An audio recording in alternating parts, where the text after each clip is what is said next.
Hey guys, I'm going to do a little comic review for you here of Corto Maltese, The Ballad of the Salty Sea by Hugo Pratt. This is an Italian comic, and this is a recent reprint from IDW under their Eurocomics division. Corto Maltese is a comic that goes back to the 1960s, I believe. I first heard about it in, Frank Miller's Dark Knight Returns, which Frank was just paying tribute to it, but this is apparently a comic from Italy. Yeah, you have to excuse me, my family's in the other room, and they're being kind of loud, if you can hear that. But I got curious about this comic since this was one of the influences on Frank Miller, other than Will Eisner and the Lone Wolf and Cub comic. So I heard about there was going to be this reprint recently, and as I had to do some research because there have been the last couple times it was reprinted, it was done badly.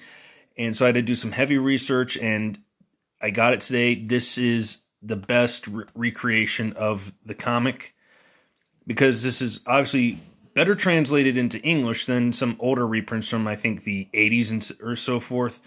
And it's a lot better than the later reprints, which were more accurate in language, but they butchered the format because what I mean when I say format is, I'm going to show you.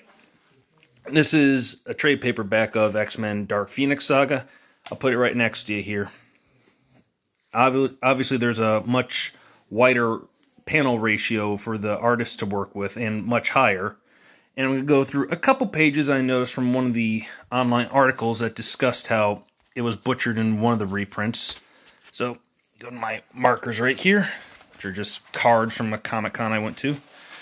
First thing you know is this is a black and white reprint. The original comic was in black and white, but one of the last few reprints did it in color, which I'm not fond of adding color to a black and white comic or removing color from a comic to make it black and white just so they can save money. The only positive I can think to removing the color is you get to a better perception of the inks. But as you can see, this is black and white, much larger ratio.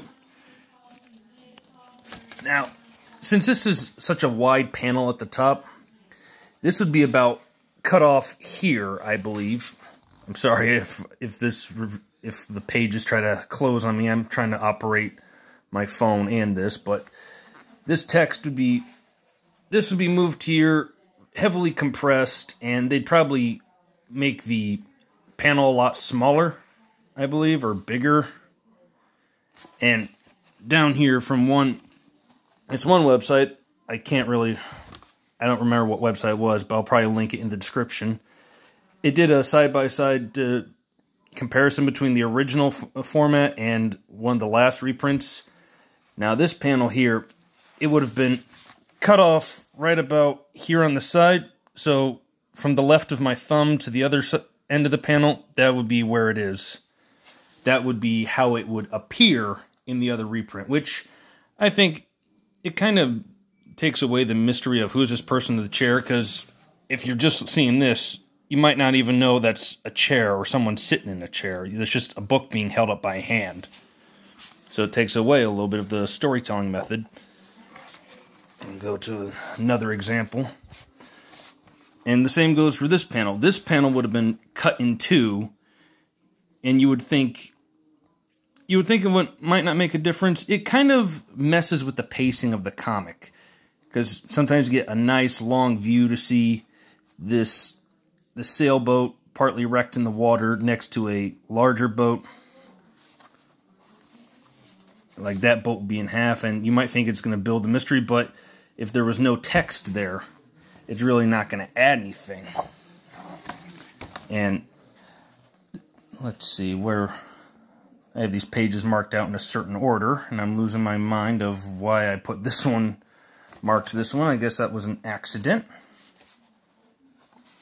I'm going to quickly flip it. Maybe I just marked the wrong page. I mentioned how I bought this comic just because this was an influence on Frank Miller, and I'm a big fan of Frank Miller, except for his Dark Knight Strikes Again and Batman Robin All-Star and Holy Terror. Those are his worst works. No one can deny that. But you could tell just kind of like how from the layout of the black and white, even how some of the characters are drawn, it kind of reeks of being an influence on Frank, especially on Sin City. I mean, you look at this guy here, you can't help but think that yellow bastard from Sin City. And even the way this woman is drawn reminds me of, who was it? Shelley? No, not Shelley, but, you know, pretty much any type of woman from Sin City, except, obviously, not a prostitute. At least as far as I know. I haven't read this comic yet. Alright, now here's a great example. I mentioned how one of the previous reprints, the pacing was screwed up. This panel here, I mean this page, you have 8 panels which just show this hut, or, you know, this jungle house, or whatever you want to call it, crumbling.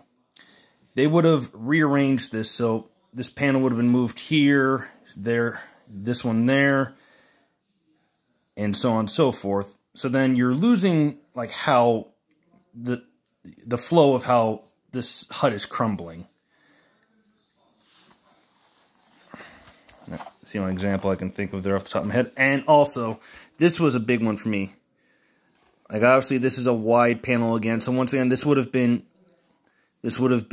cut off either here or here, just so it would fit with the new format of the book, just so it would be, you know, more like the traditional trade paperback of a comic. But also, one thing I love about this, you see this line work, very fine lines.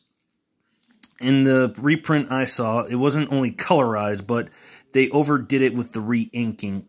And these lines, which represent the rays of the sun, were just much thicker than they were necessary.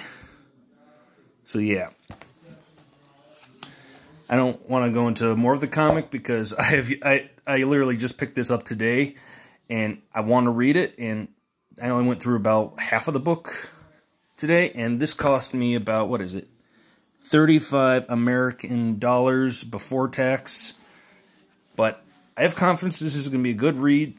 This is something I've been interested in checking out. Just wanted to see if I could find a good trade paperback, and what do you know, it came out with perfect timing. And Frank Miller, on the off chance you're watching, thanks for the recommendation. I look forward to reading this. So if you guys are interested in comics, or, you know, just checking out comics that are not superhero comics or foreign comics, you might want to give this a read sometime. Maybe find a scan of it online. Maybe Comixology has a copy of it. I'm not sure. And also, I think this isn't the entire Corto Maltese story, because Hugo Pratt did this comic from, I believe, the 60s into the 90s, I believe. I want to say, I could be wrong. I mean, I don't really know anything about Hugo Pratt's work other than him writing this. I didn't really do a lot of research on what the comic is about because I wanted a genuine impression on the story without spoilers. But apparently there were other volumes later on. There's nothing on the spine to indicate that this is the first of several volumes, but who knows? There could be some later volumes in due time once they finish properly translating and reprinting the comic to be accurate how it was originally printed in Europe. So, check this out and have a good day, guys.